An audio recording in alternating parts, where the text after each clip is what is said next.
Okay, hello everyone. I don't know if you can hear me appropriately. I've given up on the face cam because last video, it did not work. But, we have just made it to Electric Town. I accidentally went forward a line, not that it matters, because all the text that was there before I had already read. So I believe it is time to continue where we left off and head on forward through Electric Town. It is 10:59, sorry. Which means roughly a minute. Okay. Well, let's begin. Before I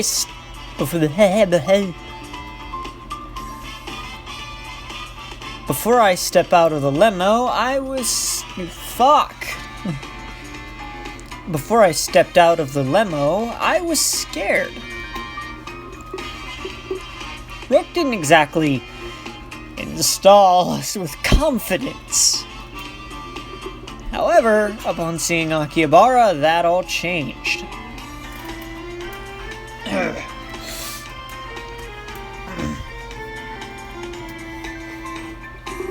I looked at pictures before, seen things online, but like with anything else, pictures don't suffice. Well, what do you think? It's stunning! I almost don't believe it! Oh my god. Well, now I'm being attacked by my own phlegm. It's prettier than I could have ever imagined. So, where are you taking us? I noticed that Rook quickly scurries off. Is he running away? Well, you two couldn't decide, right? So Rook and myself have decided for you. We're going to a place called Arcadia. There's a manner of video games there. They specialize in old arcade cabinets too. Arcadia? Wow. I read about that place. It's supposed to be retro gaming heaven. You flatter me, Keela. But you're right. Arcadia hasn't been without stumbles, though. The console and PC gaming advent was huge. No one wanted to go to an arcade anymore. You know what that means? Bankruptcy. Oh, I didn't know about that. But it must have been resolved, right? I mean, if it's still open today. Yeah, thanks to an anonymous donation. Someone with a big passion for gaming. I can neither confirm or deny it was me.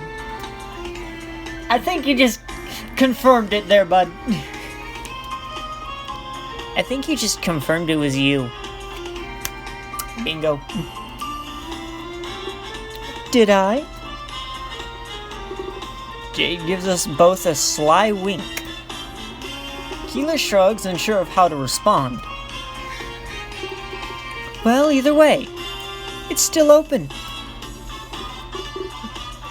And the owners love their kind benefactor, enough to give them free reign of the place. But let's not start any rumors, shall we? Remember what Rook said about our tour. With the deaths, we're under scrutiny. Excuse me. Felt it for the longest time.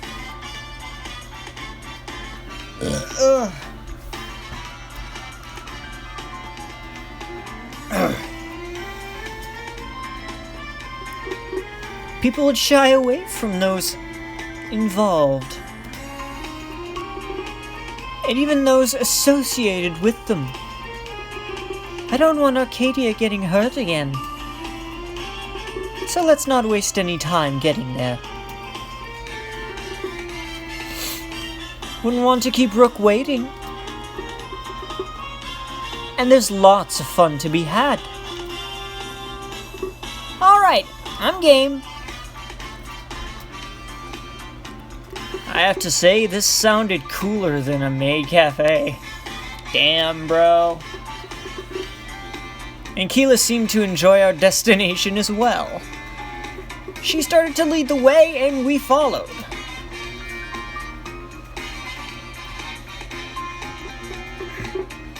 Jade leads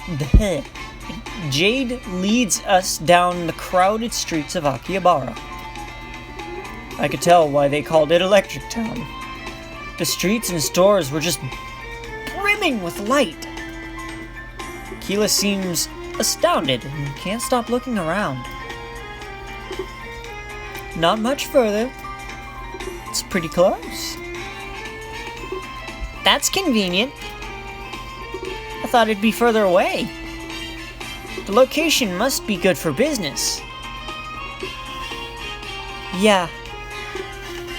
Easily accessible. A lot of tourists stop to check it out.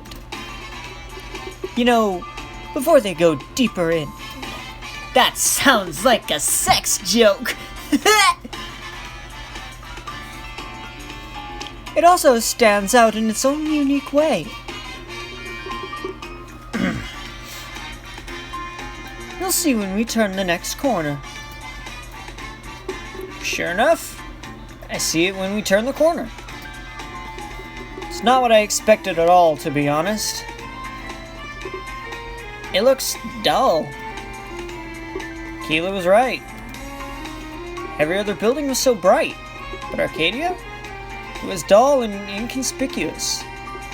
It almost looked more like a shipping warehouse. Well, I hope I can change your mind, Keela. Don't you know it's the inside that counts? I'll show you what they have to offer. I kind of messed that up. She motions towards the door. After we slowly approach it, she opens it up. And our eyes behold Arcadia in all of its glory. And it kind of froze. Arcadia. Welcome to Arcadia. He says it quite loudly with a dramatic flair. Welcome to Arcadia. There we go. Wait, is that why he came ahead in the first place? That also sounds like a sex joke. Fuck, my mind is dirty. I won't turn down a dramatic entrance, but that's odd. Thank me later. You're among the elite. You got a personal welcome to Arcadia. This here is our home away from home. Home away from home? Yeah, we pretty much live here. For the reason I mentioned before. The only price we play... Fuck! I can't even do my lines right! Fuck!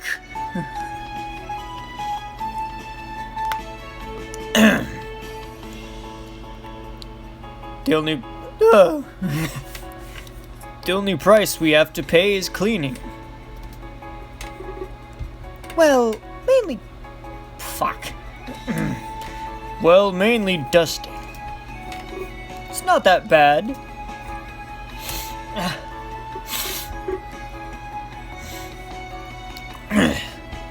Rook, make sure to show them a good time. I have some things to tend to in my office. Oh, Shirley? Oh, that feels so weird. Oh. This is the first time a character has, like, said my name. Like, at the start. And it's just a little mind-blowing. Hang on, let me turn this, because... Alright. Ooh. Hang on. Ugh.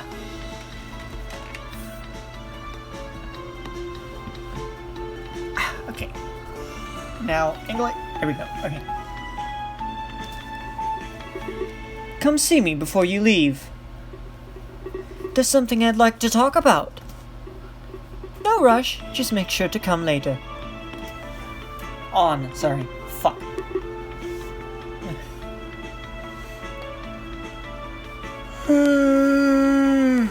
Oh, sorry. Yawn. It's like 11 p.m. I should really be asleep right now, but I'm gonna continue just a little bit longer. She smirks at me before walking away. So as you can see, this is heaven. Arcade cabinets as far as you can fathom. I noticed that Rook is tapping away on his tablet. He's talking to someone while talking to us? Again, his ability to multitask is outstanding. Why do I burp so much? Excuse me.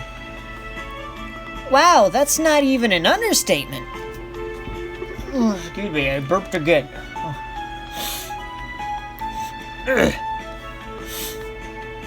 Hey Rook, do you have Backroad Brawler 2?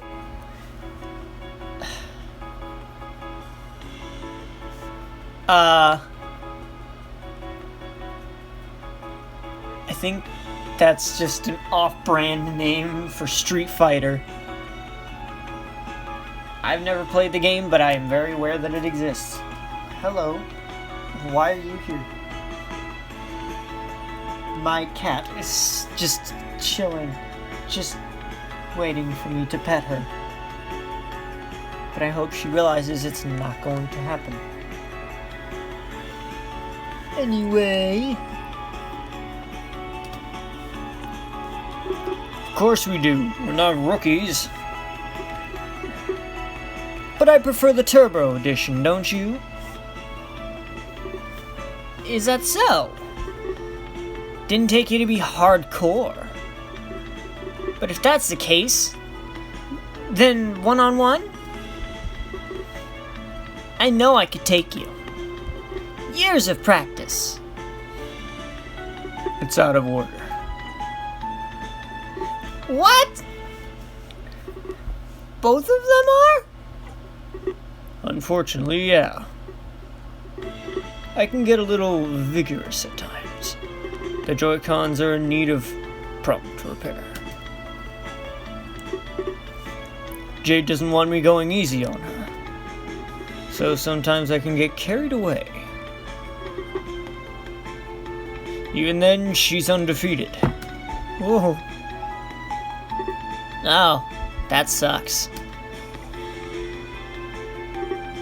Indeed it does. But we have other options. Just follow me. I have a good one in mind. It's always a big hit with the tourists. We follow him as soon as he leads us to a machine. Sorry. In big letters it reads UFO Claw Game. I love a good claw game, I just suck at them. Is this one of those abduction simulators? Why yes, yes it is. These are a staple at Japanese arcades. You have to win yourself a souvenir. Something to remember us by. We have these games back at home. They're just not themed around UFOs. Don't you just win a little stuffed animal? They're almost always rigged. The claw can't support that much weight. Well, actually, correction, they can. It's just they're loosened so that they can squeeze more money out of you. I know they're tricks, but for some of those claw game machines, if you hit the button that makes you finish your go, it makes the claw go down. If you hit it as soon as it reaches the very bottom where the thing you're trying to catch is, hit the button again, and it just might clamp real hard down and get a good grip. But that's not certain to work, so don't take my word for it. It just kind of depends on the machine. Anyway, can we play something that takes skill? Hey, we don't rig games at Arcadia. This game is a pure measure of skill. It takes great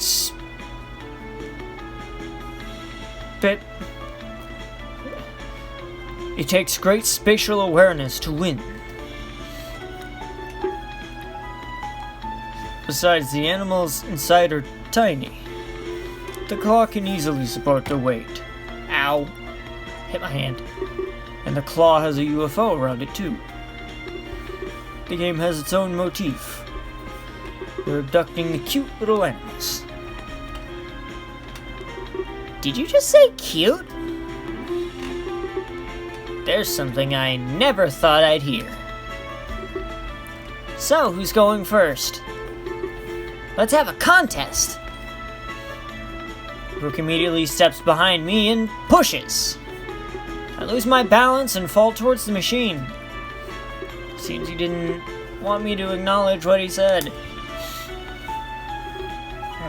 Just play. Forget you heard anything. Besides, it's a fun little experience. You'll be helping this alien world out. I have no choice, so I proceed to play. Apparently I'm an alien spacecraft abducting bears. It goes as far as to have a town named Teddyville. That's a really... I like that. That's pretty inventive. Well, this seems simple enough. Just need good aim. Keela and Rook watch me with an extreme intensity. You'd think they were spectating an Olympic sport. My tongue slips out of my mouth as I get more precise. After lining up the claw, I press the red button. And I win! That was it? He drops my prize into a chute with some fanfare. Well, I guess I won myself a teddy bear. That was extremely anticlimactic. This game really attracts the tourists? Congrats! Not many people win so easily. Take the prize, you earned it. I nod and lean down, grabbing the small bear. It's extremely fluffy, but seems cheaply made, as most things are in life nowadays. Almost like it could fall apart at any moment. Guess that was pretty cool. Not as intense as other games, though. I wish those joysticks weren't broken. Oh, excuse me. I burped. Whew. Well, that's life in an arcade. Most games are out of order. We don't have the luxury to pick and choose. Keep that toy safe, Shirley. Oh, that still feels weird. You'll always remember winning big. Most people leave here empty-handed. I don't think this qualifies as winning big. In fact, I don't think this qualifies as winning at all. This isn't something I'd really want to keep. I wonder if maybe I should give it to Keela. Or perhaps it would help deepen my bond with Rook. Either way, I don't think it should stay with me. What should I do with the toy? Fuck! Oh no! Oh no! Oh! Oh, fuck.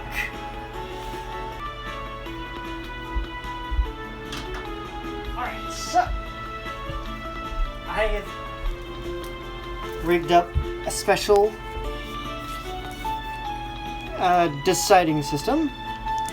Here, let me just kind of twist this so it's angled upwards so it's not.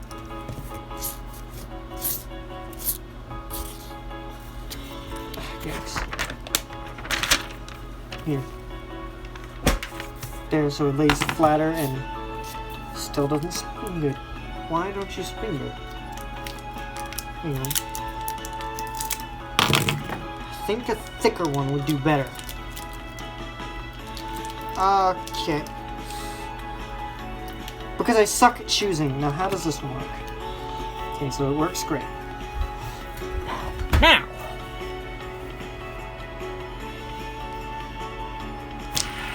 Ow! Ah, hit my finger. You know, just keep my finger on the middle piece.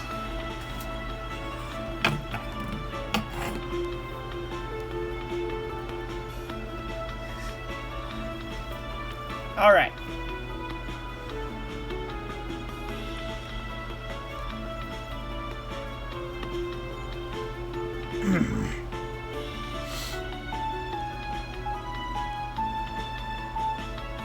Number 2! Give it tequila!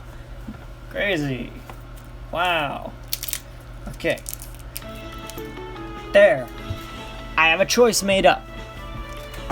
Alright, okay. So, give it tequila. I decided to give it tequila. It makes sense after all.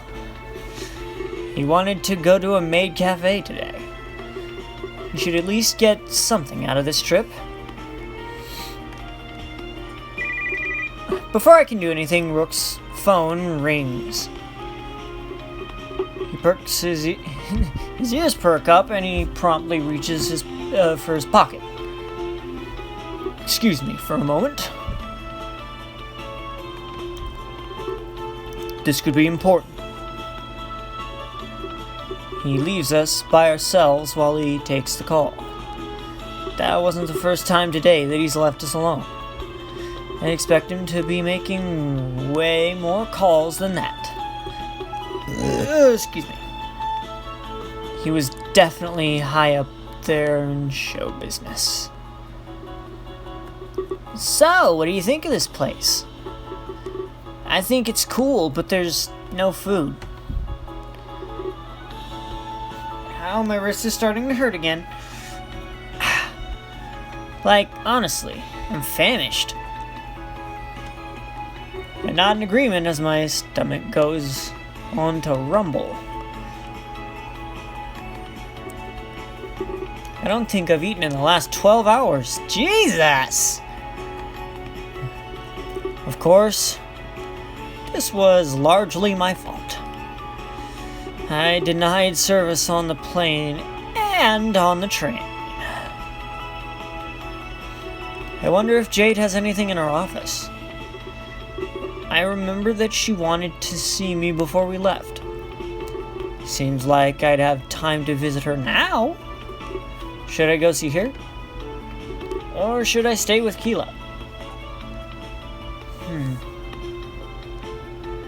Well, I don't know what waiting would do, and she wanted to see me, so why the hell not? Let's go with it. I let Keela know that I'm going to see Jade. He nods. I'm sure he understands. He has a whole arcade to entertain himself while he waits. probably for the best. Who knows how long Rook will be? I can try and win my own toy, I suppose. I smile and tell him there's no need. I take the bear out of my pocket and hand it to him. I let him know that I want him to have it instead. Wow, really? I nod and smirk. That's how you make an awesome exit. He beams with happiness as I walk away. I wander in the same direction that Jade did. My throat is starting to get hurt.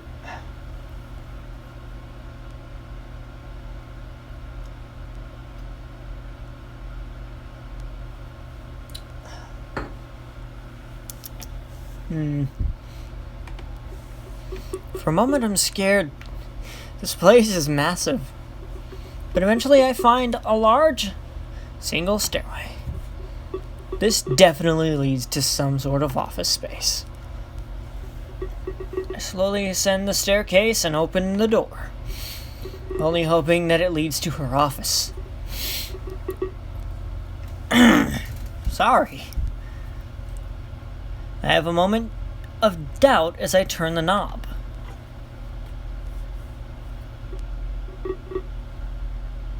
And I instantly see that I was right. When I enter, Jade turns to me with a smile. Hey there. Didn't expect you so soon. Sorry for not being ready to receive you. Jesus, why do I keep hearing sex jokes? Fuck! Ah! I tell her that it's fine and that Rook is busy. So I decide to come and see her while I wait. I ask her what she wanted to show me in private. I wonder. Well, actually, I had some questions. But they might be odd at first. So if you're open, please bear with me. She takes a deep breath before speaking. And surely enough, her question is odd. Do you believe in other worlds?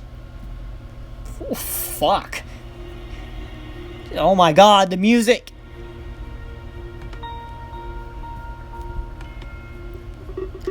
You know, like a parallel universe. I don't know what to say. I just stare at her dumbfoundedly. What kind of question is that? Well, let me explain it like this then. Let's say I flip a coin, and let's say it lands on heads. Do you believe that there are other realities, for example, where it landed on tails? Again, I'm not sure what to say. I'll take the silence as a no. Well, allow me to continue. What if I flip it and hide the outcome? This is where it gets really interesting. Neither of us can observe the result. So, it's both heads and tails at once, until the result is revealed. We exist in both realities at once. The head's reality and the tail's reality. This proves the existence of more realities. We're able to place ourselves in an apex. An apex being like a fork in the road. But our car stopped. We haven't yet taken our turn. We hold the ability to go either way.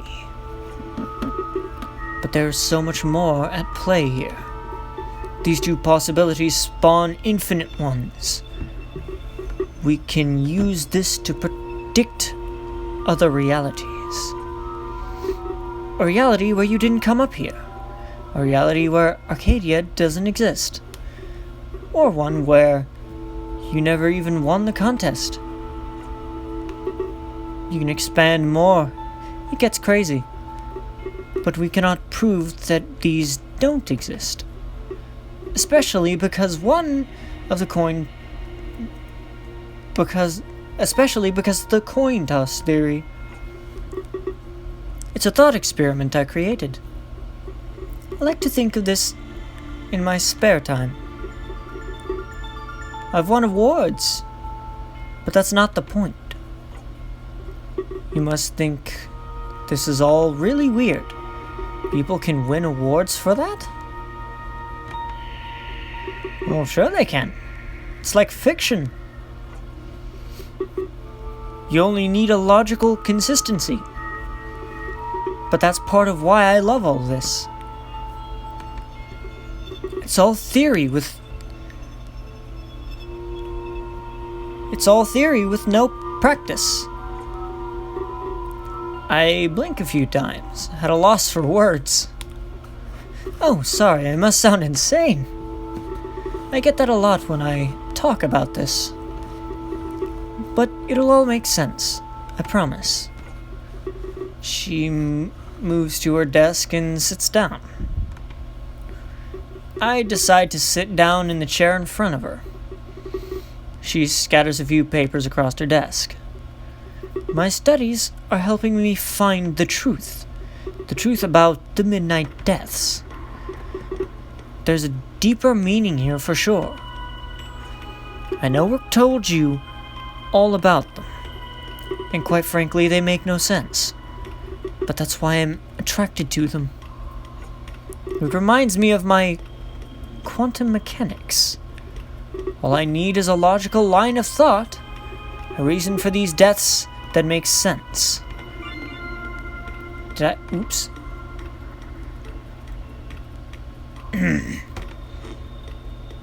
Alright.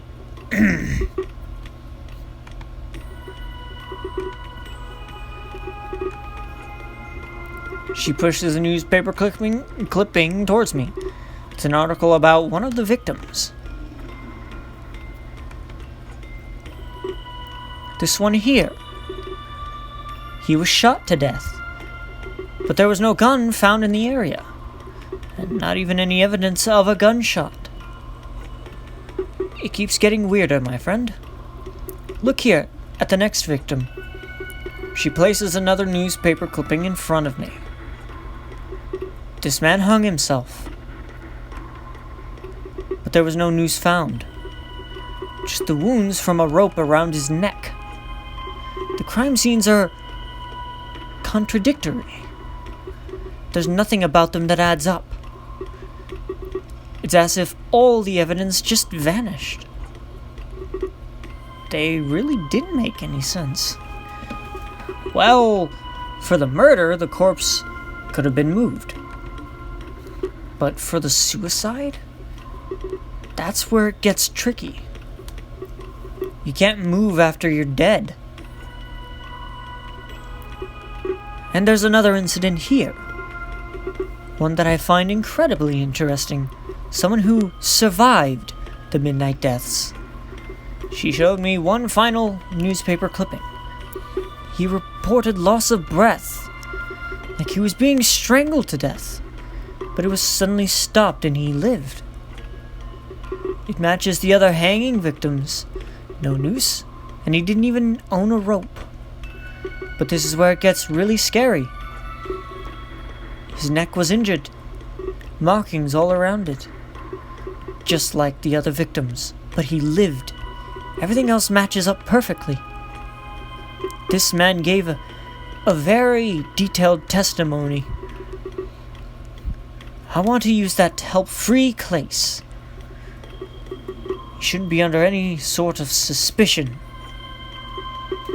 I know these deaths started as we arrived, but he doesn't deserve any flack for this. I've been using his testimony to theorize. I just need to come up with something. Even if it seems very incredible in nature. Excuse me. One explanation is better than none at all. The kid doesn't deserve to be blamed. This is all completely out of his control. And the survivor made no mention of Clace. This is very admirable of her. I'm sure she could come up with an explanation. But the question is, if anyone would believe it. The man who survived. He explained a very peculiar feeling. Something that happened during all of this. His mind was overtaken with memories. But these memories don't belong to him. Well, they did, but not the same him.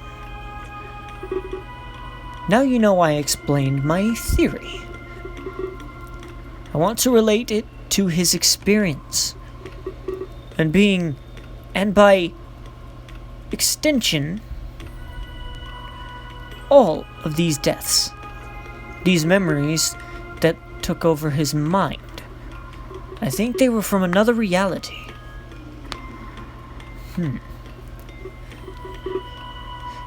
It'll make sense if I explain a little more. What if another reality is colliding? Like coming into contact with ours. And its content is superseding our own. I don't know what that word is. Would align with his testimony. Oh, fucking fuck. Yeah. It would align with his stop. It would align with his testimony. If someone is dead in the other reality, then maybe they die in this one too. I know it doesn't explain everything, but I use the testimony that was given. It explains how no evidence was left behind. However, there are still holes. Why does this happen at midnight? I haven't a clue. The same time each day. Sorry for going on a tangent there. What do you have to say about all this? I tell her that it makes absolutely no sense. But at the same time, it makes perfect sense as well. It sounds like what I deal with every day. There's so many thought experiments. You can lose yourself in them easily. I know it doesn't make much sense. But it also can't be proven wrong. That's why I find it so interesting. Interesting was an understatement. She was right, though. I couldn't prove her wrong. She had a logical line of thought, as odd as it was. So, that's what I wanted to talk about. I'm trying my hardest to save Clace. I don't want him under such scrutiny. It affects you as well. You still have to hide while you're here. There's a stigma attached to his name. I want everybody to be free.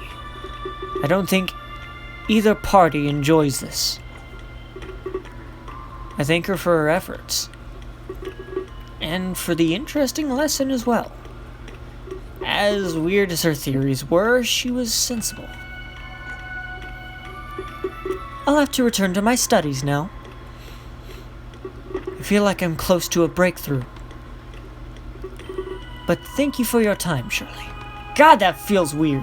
Why does it feel so weird? She takes out her phone and places it on the table. Would you mind exchanging numbers? I'll be in touch if anything changes. Don't worry, I won't spam you. I oblige, and we exchange information. You got Jade's contact information! I leave her to her studies and go back downstairs. Rookie and Keela are nowhere to be found. I decide to ditch the arcade and look for them outside.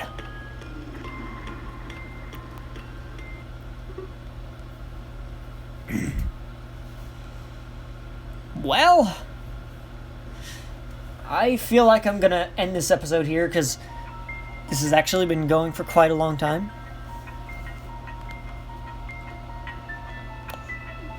This music seems quite ominous. Huh. Anyway, I'm gonna end this here because I feel like I've been going for almost like over half an hour at this point, which I think is a good sizable episode. So if you like this video, like, comment, subscribe, and whatever the fuck. If you don't like it, hit the dislike button. I don't care. And I don't really have anything to add to this other than my head actually hurts right now. That was a lot of information, and I want to go to sleep now because I'm supposed to be asleep right now anyways, because I got some school tomorrow. So, I'll see you next time. Goodbye!